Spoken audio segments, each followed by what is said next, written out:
What's up? What's up? Welcome, everybody. Hopefully you can hear me, see me, and all that good stuff. We're getting ready to get this started today. So yeah, this is going to be kind of a crazy lesson. We're going to do two lessons at once because we're going to finish this whole series next week. And so we'll be on lesson 12 next week. But this week, we're going to do lesson 10 and lesson 11 at the same time. So let's get into it. We got a lot to cover. Okay, so first, let's get into lesson 10, which is the most valuable person. So basically, who's the most valuable person? I know we talked a little bit about this on lesson 9, and we said, hey, you should treat everybody as if they're the most important person in the world, right? But this is a little bit of a different spin, right? So the most valuable person is the leader. Leaders are the most valuable people. So if you're a leader, if you're on this right now, you're an MDC, you are either a leader or you're on track to become a leader. So you're the most valuable person. So congrats to you for being here, because leaders are the movers and shakers of the entire world. And there's never a shortage. There's always a shortage of leaders, but there's never a shortage of demand for leaders. Companies are always looking for great leadership, regardless of the economy, the political winds of change, or anything else. There's always a high demand for leadership in every organization. So before you can be a really good leader, though, you have to be an intelligent follower. So not just like a blind follower, like just, oh, whatever they say is great. No, like an intelligent follower. You're the follower that's taking lots of notes, right? You're trying to copy what it is that leader that you're following is doing. You're trying to study them, right? But you're trying to study them and really analyze like what it is that they're doing. And so if you're on this today, become an intelligent follower so that you're taking the right notes, so that you can learn the characteristics, the attributes, and the skill set and the mindset that you need to really elevate your own success in your own life, but also the success of other people's lives as well. So effective leaders, what really separates leaders anyway, right, from everybody else? Well, leaders have a vision. That's the most important thing. So, we stood in front of the room yesterday. We had a whole fly-in here. We had felt like 100 people here in the room, which was not a very big room, but it seemed like the main theme was everybody wanted us to tell our vision more than anything else. Okay, yes, we have a comp plan. Yes, we've got products. Yes, we've got a great culture. Yes, we've got tech, but what's your vision, right? So effective leaders have a vision. They know exactly where they're going. They don't always know how to get there. Like, okay, and the plan may change, right? We had a big change in our plan in April of 2022 this year, didn't we? We had a big migration onto a whole new technology. We had software changes. We had all kinds of changes all at once. The plan might change, but the goal never changes. And leaders, they might not always have the answers, but they always are committed to the vision and finding out the answers that they need in the time that they need it. And that is why people follow them. So Larry Wilson says, a leader is a person who has people following them because they want to follow, because they like what the person is doing. They like what they're saying. And most importantly, they like how they feel because of following that person. Okay, so like I said, organizations are always looking for great leaders. So you can't ever say there's lack of opportunity or the people at the top are already there, so why bother? I mean, that may be the case in corporate America, but honestly, there's never a shortage of opportunity because there's always a demand for great leadership. And so what are the things that really make a good leader? Well, let's talk about that. So a leader's got a great attitude. We talked about attitude in our last lesson. And they automatically look for the good in other people, right? They automatically look for the good in all situations. W. Clement Stone, he did a whole recording on, and he was he was actually at one point the richest person in the world in the way back in the day, right? But he did a whole recording and lesson on it is good. Every single thing that was happening didn't matter if it was good, bad, or ugly, or whatever. It was good. Everything is good. A leader always is looking for the good in every situation. It doesn't matter what you're going through, but if you have the ability, everybody has the ability, if you have the discipline to always look for the good in all situations and in all people, that's going to be making you a better leader. Okay. An effective leader understands who they are and leads themselves. So here's the key to leadership. If you are not effectively leading yourself, right? if you're running around and you're like, people are like, how are you doing? You're like, well, hanging in there. My grandmother used to always say that. I'm like, God, I don't even want to ask her how she's doing because I already know what she's going to say. She's going to say she's hanging in there, right? And that why? Like, why are you not ever doing good, right? The people that are just like, well, and they rattle off something circumstantial. I'd be doing a lot better if this person was in office, like they have all these external excuses for why they themselves are not doing it. If you're not leading yourself, like if you haven't even figured that out yet, like about your own self, like how to present and show up as the best version of yourself, you're going to have a very difficult time leading anybody else, because guess what? If you're a level 4 as a leader and you're trying to attract a level 10, 11, 20, a level 20 leader. We had some level 20 leaders in my Daily Choice office yesterday. And it was crazy because it was like everybody in the room was almost starstruck with everybody else in the room. It's the craziest thing. Like, you're a legend in the industry. You're the number one income this, you're the number one of this. Like, it was like so many number ones in the room. I felt small. Like, it was crazy. Like, honestly, an effective leader understands who they are. They know they've got creative power within them. They're not even competing. Tiger Woods, greatest golf player, arguably. And, when he goes out onto the golf course, he's not competing with anybody else. In fact, he's so far ahead of everybody else. There is no competition, right? So he goes out onto the golf course. He's creating. He's in a creative mindset. He's in a creative plane. In fact, he's changed his golf swing twice to become even better. And so an effective leader is not on the competitive plane by any means. They're on a creative plane. They're busy competing against themselves. And that's the only competition there ever really is. They know how to give themselves a command and follow it. That's it, right? So I saw a post the other day. I think it was one of Ted's posts, and he says, if you're not having fun, you're doing it wrong. And now I agree and disagree with that. I agree with it because for sure you should be pursuing your passion in life, right? If you're not pursuing your passion, if it feels like work every single day, if it's like stressful to do it every day, 85% of Americans are unhappy with their jobs. Like, yeah, if you're like in that boat, for sure you're doing something wrong, because like life is not supposed to be miserable. It's not something you're supposed to endure. It's supposed to be a creative opportunity for you to become more in tune with yourself. Really, it's to show up every day and pursue that passion. So I agree on that level, but I disagree on the fact that it's always fun. It's definitely not always fun. Okay, because if you are really going to be serious about network marketing and you're going to make this thing work, like you have to be able to give yourself a command and follow it regardless of your feelings, regardless if you feel passionate that day, regardless if people are being nice to you that day, regardless if you get rejected that day, right? So like whatever is going on around you is irrelevant, because you yourself have given yourself a command that you're going to do it no matter what. You're going to follow through no matter what. You're going to master the mundane no matter what. You're going to show up every day by discipline to make those calls, to reach out to the people that you're maybe afraid to reach out to the people that you already know they're going to say no, but you're going to do it anyway, because that's the practice of getting things done. And it builds a habit. It builds the muscle within you to make it feel normal so that you're not afraid of the work. Like, listen, you guys, I grew up in a household, 2 different households growing up. One was very, very lazy, right? It was like I think I did chores maybe once or twice in my whole life in that household. My other household was damn near close to slave labor. Okay. Do you know what I'm saying? And my parents used to say, well, we got 4 kids. So, what are we going to pay for no maids around here? We got children. And it was every single weekend. In fact, they made you feel bad if you were sitting on your butt. If anybody saw you sitting on a couch, you were definitely going to be in trouble very, very soon. So like, if you're sitting down, better get up, you better find something to do. There's dishes to be done. There's a house to be painted. There's a bathroom to be remodeled. There's there's something you can do. And so what that built within me is like, don't get comfortable. Always grow and show up and build that muscle within you so that you're not afraid of work. Like growing up, like you're not afraid of work in your business. You don't just expect things without giving anything in return.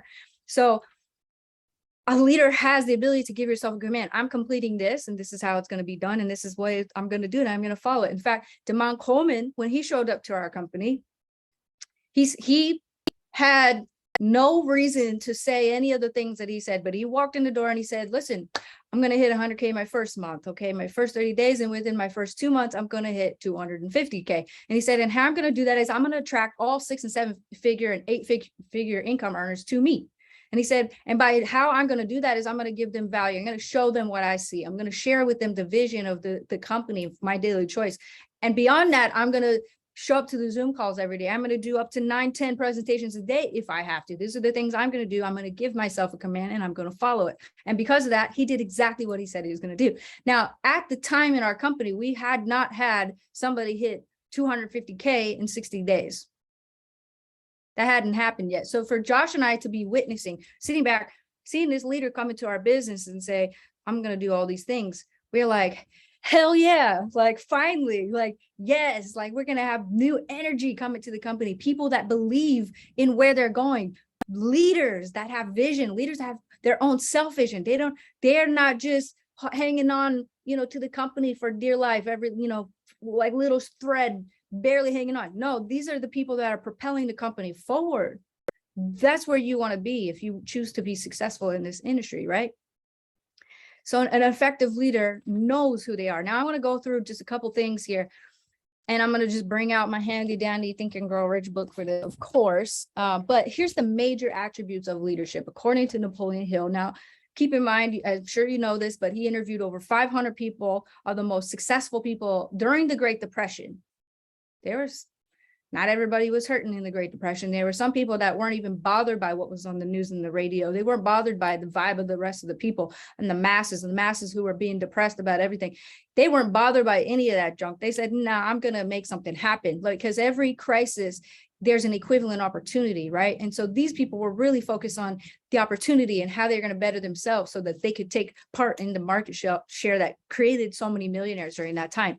So the major attributes of leadership are this. 1, unwavering courage. Unwavering courage. So if you're like, I don't know, or like, I could do that, but that sounds scary. Nobody's going to follow a scared leader. Imagine if you're in the military. Imagine if you're in the army. Let's say I was in the army. Okay. And if I was on a battlefield and I knew there were hidden mines all over the place that could blow up at any minute, like, am I going to follow the leader that's timid and afraid to move forward?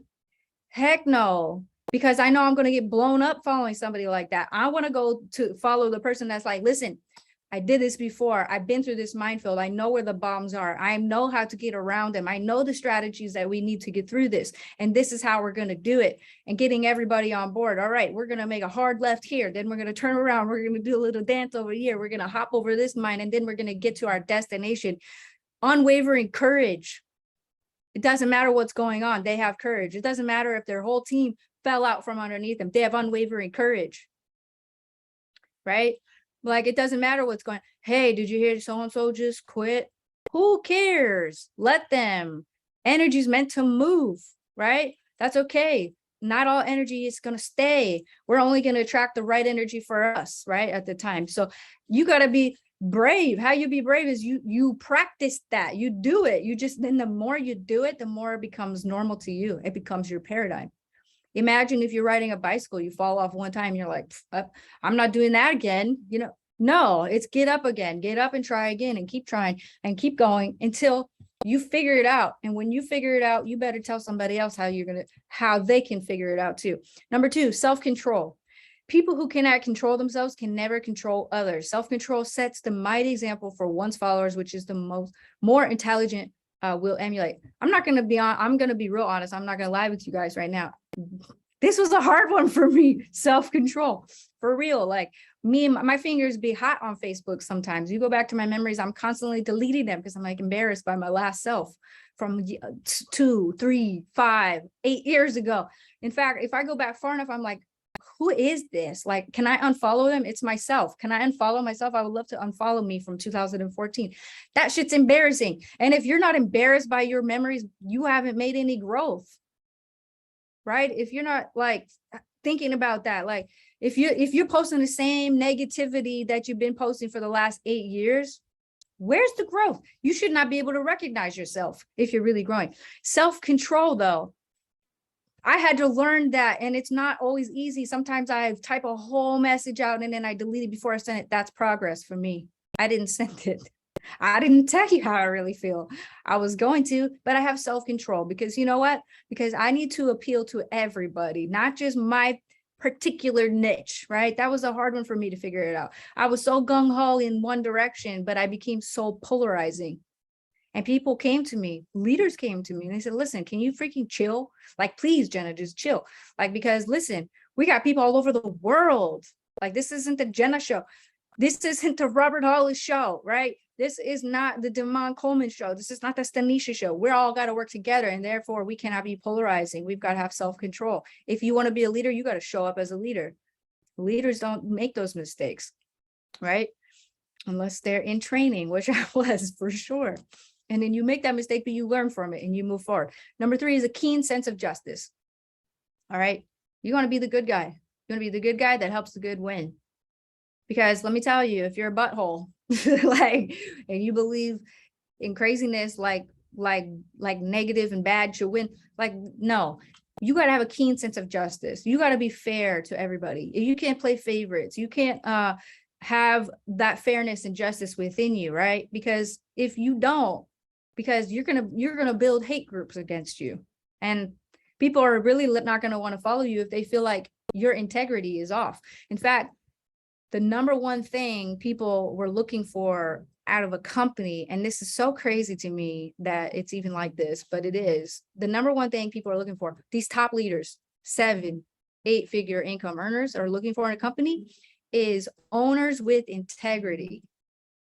Owners with integrity. Owners with a keen sense of justice.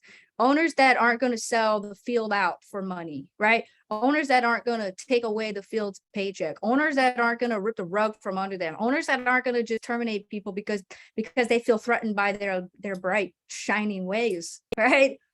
Like, there's so many crazy owners out there of companies that are running their companies literally into the ground because of no integrity. You got to be a person of integrity. You got to know right from wrong, and you got to be about it, right?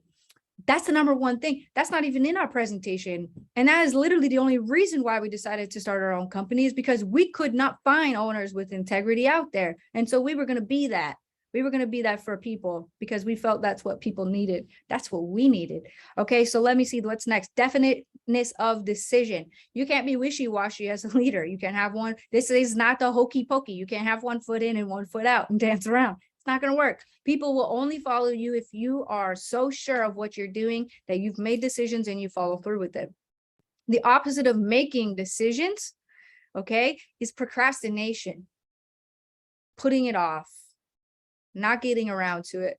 I'm going to do that when you're not making a decision. If you make a decision, that means act right now. It doesn't mean once you have all the pieces figured out. It doesn't mean once you have all the perfect plan figured out. It means once you make that decision, act and do it now, right? And so you got to be definite of your decisions that you make. People who waver in decisions show that they are not sure of themselves. Again, nobody's going to follow somebody that's unsure of themselves. Definiteness of plans. The successful leader must plan the work and work the plan. A leader who moves by guesswork without practical, definite plans is comparable to a ship without a rudder. Sooner or later, it will land on the rocks. You got to have a definite plan. So I will tell you guys, when we have a big problem, and let me tell you, entrepreneurs have lots of problems, and that's what makes us entrepreneurs, because the more problems that you're solving, the more value you're giving to other people. We run into problems all the time. Now, early on in my entrepreneurship, I thought these were red flags. Honestly, I was like, oh my God, this is wrong. Oh my goodness, this is wrong. Oh my, everything's wrong, right? But then I realized, like, oh no, that's the game. Like, you just welcome it, like accept it and welcome it. What's wrong is that's what the universe is trying to say. Work this out so you can get to the next level. Work this out so you can get to the next level. So we have always been in plan mode, right? So I had somebody ask us yesterday. It was so incredible, this question we got. Now, this gentleman, and I'm not going to say names, of course, because they don't want us to do that. But this person was the number one in every single company he's ever got near, right? Top rank, every single company. He's a very, very well-known person in our industry, actually. And he asked me this. He asked Josh and I this question. He said, You guys have been in business for 8 years. How come you're not at multi-billions yet? And I said, well, let me ask you a question. How long would it take you to build a house if it was just you and your husband, you and your wife, if it was just 2 people? Now, listen, some people can go build a mansion tomorrow because they can put a whole team together. They got funding, they got all the resources, they got all the investors, they got all the private capital money, they got all the strings attached, right? So of course they can go, most companies do that. Matter of fact, they take out a big loan, right? They go get the best staff they can find, they go get the best building they can find, and they can do all, put all these things together. They start with products with amazing labels and everything. However, what happens next? Then they go find leaders. Now they got to go sell it to people and say, look at our vision. We have proof of it right here. MDC didn't start that way. MDC started from nothing, right? We started in an apartment. We started with nothing. We started with no investors. We started with no backbone, right? We started with just ourselves and a vision, and we built it as we went along, and we scaled as we went along also. And not only that, we created industry technology that did not exist yet because we were tired of being stuck with what was available. We wanted to create something that wasn't available, and we wanted the ability to keep creating, right? And so we were in planning mode, right? We were planning, we were laying the tracks, we were building the foundation, we were building one brick at a time. We were making sure that the foundation was level, making sure it was strong, making sure it was built to scale. That's why. But that doesn't mean that we're done by any means. That just means we're getting started. It means our foundation, our infrastructure is built, and now we're ready to take off. So definiteness of plans. You got to have a plan. Most people here, the craziest thing that's ever happened is when we get CEOs that come into our building and onto our office, and they go, everything's going wrong in my company. I think I want to merge it into MDC, but I'm not, really sure what to do, if that's the right path or not. And we ask them, and we say, what's your vision? What's your goal? Why did you become a company owner? Why'd you go into network marketing to become an owner? What was your vision for the company? What was your goal for the company? And they say, well, we didn't really have one, because the reason they started the company was for money. They had their run, they made their money, and now they're out of ideas. Like, that's not a good plan. Like, I could not follow a CEO like that. I couldn't follow a leader like that, right? And you would be surprised, you'd be shocked at how many of them say that. Okay, so here's the next one. The habit of doing more than paid for. Now, if you have a welfare mindset, right, you're just like, Lynn, I'm not bashing welfare. It has its time and place. Sometimes you need that. I was on government assistance at one point myself.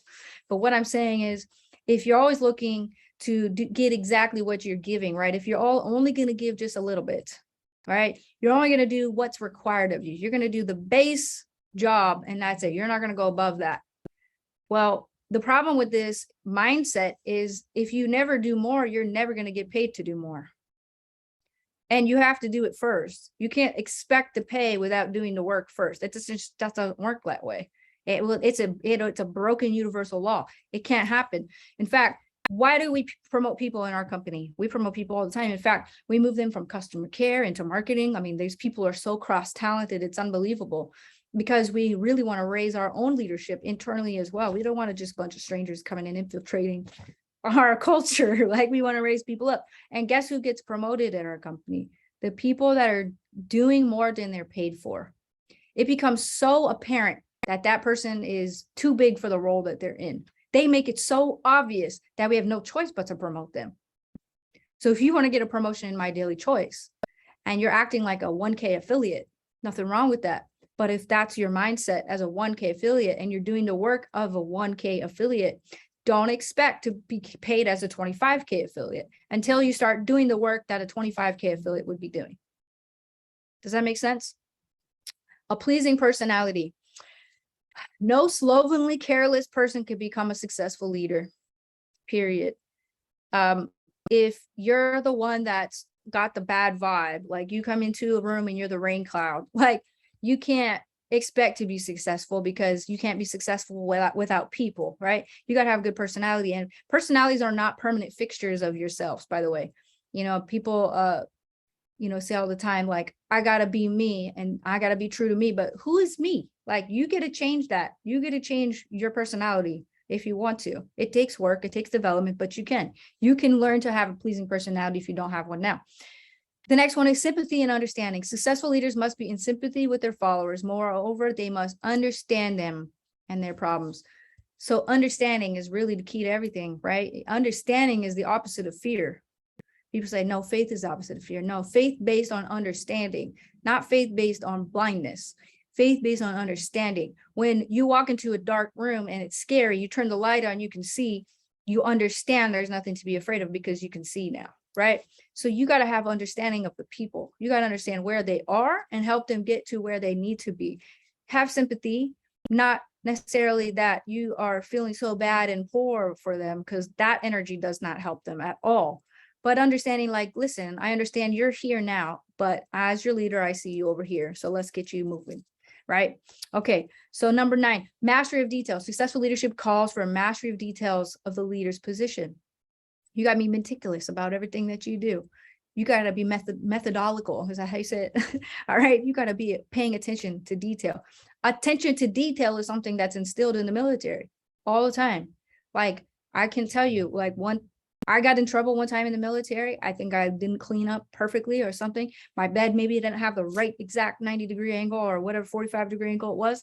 And a drill sergeant came in and he dumped sand from sandbags all over my bed, all over the floor, all over the place, everywhere, because we didn't have attention to detail. And this sets people apart when you are on the battlefield. If you're not paying attention to details, people are going to get hurt. You have to pay attention to details. And the same way in your organization in network marketing, if you're not paying attention to what's going on in your organization, then you're going to have blind spots everywhere, and blind spots are dangerous. Okay.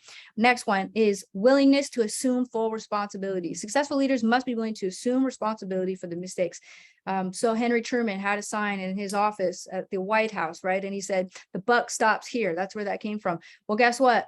Josh and I have grown accustomed to this. We didn't have this muscle built when this went within us when we started, but we cannot play the blame game if we're the owners. If you're the person, if you're the upline in your organization, stop blaming your team, right? It's not your team's fault they're not growing. It may be your leadership. That's the problem. The buck stops here. If your team's not winning, look at yourself. If your team is not winning, you got to look at yourself. You got to assume full responsibility. Okay, because if you want them to follow you, you got to let them know that I'm committed to your success. And because you're not succeeding, I take that personal. Now, it could be they're the wrong people for your business and you need to align with better people that have that vision within them. But really, this is so important. As a leader, you have to know that it's your job to take responsibility for the success or the failure of your team. And then lastly is cooperation, number 11. Successful leaders must understand and apply the principle of cooperative effort to be able to induce followers to do the same. Leadership calls for power and power calls for cooperation.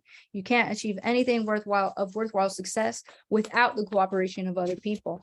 You want to be an affiliate marketer, one tier, I only get sales. Guess what? You're still dealing with people. You still have to learn that at some point. You got to get people to work together, right? That's the most important thing.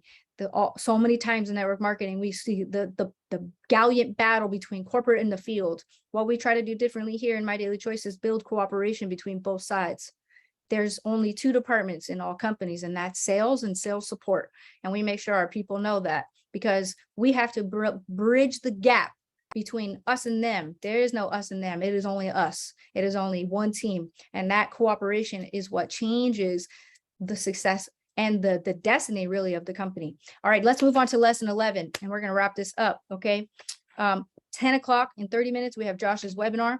So we're going to get through this. Okay. So I want to bring this one up. Lesson 11 is leaving everyone with impression of increase. As I like to call this is like the ancient attraction marketing manuscript. So Bob Proctor gave me this book personally. He personally wrote in this book right here. And he told me that if I read these 3 chapters, 4, 14, and 7, if I read them every single day for at least 30 days, my entire life would change and I would have everything that I ever wanted. And I said, wow, like what an amazing gift, you know?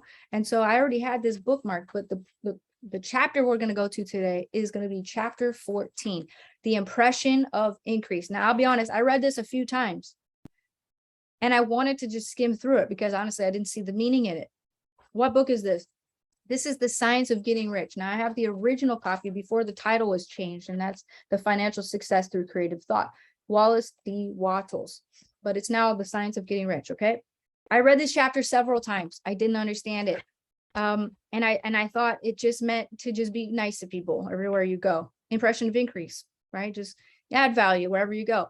But that is the very, very simple meaning of the whole chapter. It's actually much deeper than that. And there's so much gold in this chapter alone that if you haven't paid attention the last 30 minutes, all right, turn on your brain now. This is the time to pay attention. Out of the entire lesson of thinking into results, this is the most important chapter. All right, you guys ready? Okay. The key thought of all your efforts must be to convey to their minds the impression of increase. So check it out. I'm going to break this down and then I'm going to add some quotes and I'm going to read a few things in here directly. What this means to me is you got to be an advancing person. You got to be an advancing man or woman. You got to be the person that's always going somewhere in life, right? You got to be the person that's always growing, that's always excited, that's always passionate about where they're heading in life. The impression of increase means that I'm always increasing me, and therefore the people around me are also increasing by following me. Okay, so let me just read a couple things here.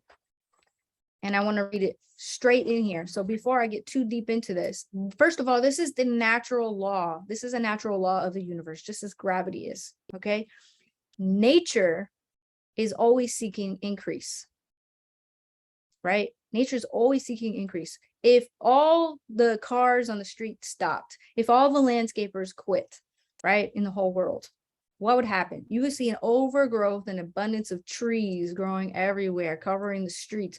Nature is naturally geared towards increase, towards growth, right? And the moment that there is a stop in the increase, death happens at once, okay? And so as far as your business consists of dealing with people, your job, your key thought that you have to hold is literally that you want to convey to the other person the impression of increase. Now, when you think about giving an impression away to somebody, like when you first meet somebody, first impressions matter. You've heard that before, right? An impression is what energy you're sending out and what you're leaving behind when you go. That's the impression, your impression you're giving somebody. And people come to us all the time. They say, we just felt like you guys are just genuine people. I don't know how we conveyed that, but that's just what came out, right? And so your impression must be of increase as well. The desire for increase is inherent in all nature. It's a fundamental impulse of the universe. Okay, so let's talk about the Bible real quickly, just to draw some parallels here. Jesus in the parable of the talents. Only those who gain more retain any. From him who hath not shall be taken away even that which he hath. What does that mean? So in Matthew, Jesus gave 5 talents to a guy, and he came back with 5 talents more. He made use of his talents. So what is this saying? He's saying you have God-given gifts within you. And if you're not using them to your fullest potential, if you're not expressing those gifts, if you're not expressing that passion within you, if you're not bringing that out, if you're not leaving people with the impression of increase, you're not bringing your talents to the world, then you're going to have your talents be stripped away from you. My mother is a great example of this. My mother was an amazing singer. In fact, at the moment she quit her band, they went on to become famous and they got record deals, whole 9 yards, became successful musicians. She quit just before that happened. And since that eminent failure she had in her life, she started to stop singing. She stopped singing. And now even at Christmas parties and things, I'm like, Mom, sing, you know? And she's like, oh no, I can't sing anymore. Why? Why is that? God gave her the ability to sing. God gave her the ability to share that with the world, and she shut it down. Her paradigm stopped it in its tracks. And because she didn't allow her voice to be heard, because she didn't let her gifts to come out, God took them away. Dang, like if you're not using your gifts, your ability, if you are not advancing that spirit within you, people don't want to follow you because you're not even inspiring. Like you got to be inspiring because you're the weird one out of the bunch. You're the 1%er that's going for it, because the majority aren't. And so Jesus said, it's not sinful, right? It's not sinful to do less, because even if you just got a little bit, you're going to lose it. You're going to lose it. And so if you've been given something, appreciate it and seek more. In the following, and this book talks about this a lot. It's not about the things that you're doing. It's about doing things in a certain way, because we are creative centers, and from which increase is given off to all. Okay, let's get into it. So desire for more is not evil. We got to get that through our heads. It's nature. It's actually part of us. It's what we are expected to do. You know why you get frustrated when you're not following your goals? Because you could be doing more. You meant for a better life. Deep down all these things. But it's ourselves that hold us back. You got to be the advancing person that's going to be following that. So I want to read a couple things to you really quickly here. Convey the impression of advancement with everything you do, so that all people shall receive the impression that you are an advancing man or woman, and that you advance all who deal with you. This must be a belief. Wow. So basically, you want to give off the vibe that you're going places and life's exciting. You got to feel that you're getting rich. You got to feel that you're already rich. You got to feel that now. And that you, by becoming rich yourself, is because you are making other people rich, whether that's in value, whether that's in income, whether that's however you see that definition to fit and to mean. There's also a word of caution. Don't boast or brag, okay, of anything. This isn't a boastful game. Whenever you find a boastful person, you find deep down they are actually doubtful and afraid themselves. All right, now let me switch to this page really quick. I want to read this to you, because I thought this was so important and I don't want to mess it up. So I'm just going to read it. In fact, Napoleon Hill, all his teachings, he's just reading, and he's like, and because I don't want to even say it wrong. So I'm just going to read it. All right. Simply feel the faith and let it work out in every transaction. Let every acting tone and look express the quiet assurance that you are getting rich, that you are already rich. Words will not be necessary to communicate this feeling to others. Words will not be the way that you're going to tell people that you're an advancing person. It's not a word thing. It's not what you're just saying to other people. That's what it's saying. Then you're going to feel the sense of increase when in your presence, and will be attracted to you again and again. That's crazy. Take an honest pride in doing this and let everybody know it, and you will have no lack of customers. People will go where they are given increase, and the supreme, which desires increase in all and which knows all, will move towards you, men and women who have never heard of you. Your business will increase rapidly, and you will be surprised at the unexpected benefits that will come to you. You will be able from day to day to make larger combinations, secure greater advantages, and to go on into a more congenial vocation if you desire to. But in doing all this, you must never lose sight of your vision of what you want, or your faith and purpose to get what you want. So that is that. You got to be putting it out there. You got to be about it. You got to make your life about it. You got to be so ready to develop yourself and to develop other people and to add value to everybody that is in your circle. That is what I like to call attraction marketing, right? That's going to attract people to you. It's so funny in one of the meetings yesterday, it was Josh, myself, and it was a whole team of people in the conference room. And Josh started going on, and he was talking about, he's like, and I really think that it's the tech, that's bringing people here now. And I said, knock it off. I said that, and I was like, your tech is amazing. It's not the tech that's bringing people together. Yes, it's a great sales tool. I said, man, it's attraction right now. It's the energy that's bringing people to us right now. It's because we're all getting on the same frequency right now. It's because we're all getting aligned right now. It's alignment. Yes, the tech is important, and it's going to catapult us into hyperspeed for sure. But if we still had this energy, right, without the tech, we would still find a way. It would just be in whatever other means it would be, right? You can't put a robot in the place of a human and call it success. That's not the goal of our tech. Our tech is to aid the high touch version of this business, right? And so people always ask me, how do you get more followers on Facebook? How do you get people to follow you? How you get people to follow you is by adding value into their lives. Now, imagine your Facebook page is a Starbucks. Okay, I'm going to just go to Starbucks mentally real quick right now. When you walk into a Starbucks, they don't say, you must order right now. Order from me right now. They haven't added any value to your life. You walk through the door, order from me.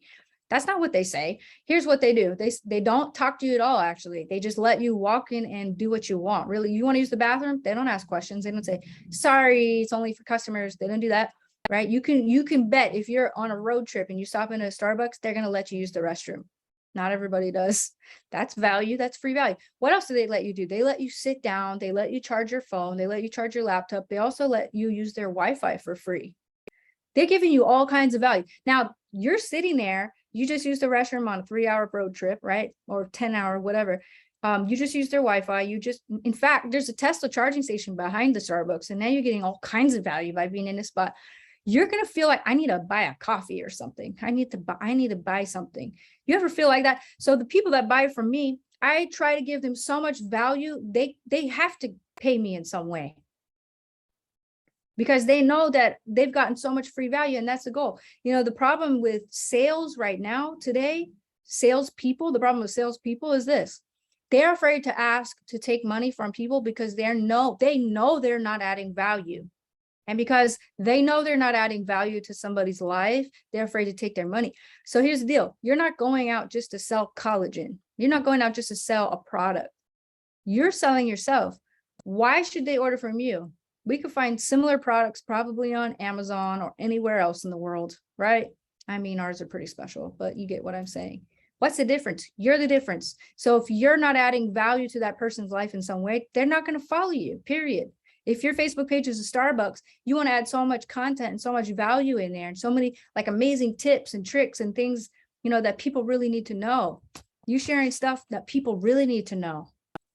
And they're going to buy from you. They're going to come to you. They're going to be attracted to you. In fact, it's going to be the craziest thing. It's like somebody turned the switch on and you're going to have leads coming in from all over the place. Literally, when I got a brand new Facebook account in 2014, and I said, I want to have 5,000 friends in 30 days. And I did just that. In fact, I had more. I started a group. I had 20,000 people in the group in 30 days. I was adding immense value. I decided I was going to take all my insurance sales skills and I was going to bring them into network marketing. And I was going to teach everybody sales and recruiting and marketing. And if I knew I did that for free, they would automatically want to join my team. That's the strategy. You got to be a person of increase. You got to choose that you're going to become a leader. You got to form a clear mental picture, a vision of what you want and who you want to become. Before you can have what you want, you have to first be it. You got to first be the person if you want the results of the person that gets those results, right? And to get ahead, you must do more than what's necessary. You got to be too large for your place. That's how you get an automatic promotion in rank, in business, in income. That's how you jump salary. That's how you collapse time frames and go from 100 grand a year to 100 grand a month. These are the secrets. These are the tactics that you got to put in place. So I want to leave you guys with that message. I'll see you again here next week for our last and final lesson, which is lesson 12. And maybe we'll do another one after this if you guys want. But thank you guys for hopping on, and I'll see you guys next week. Bye-bye.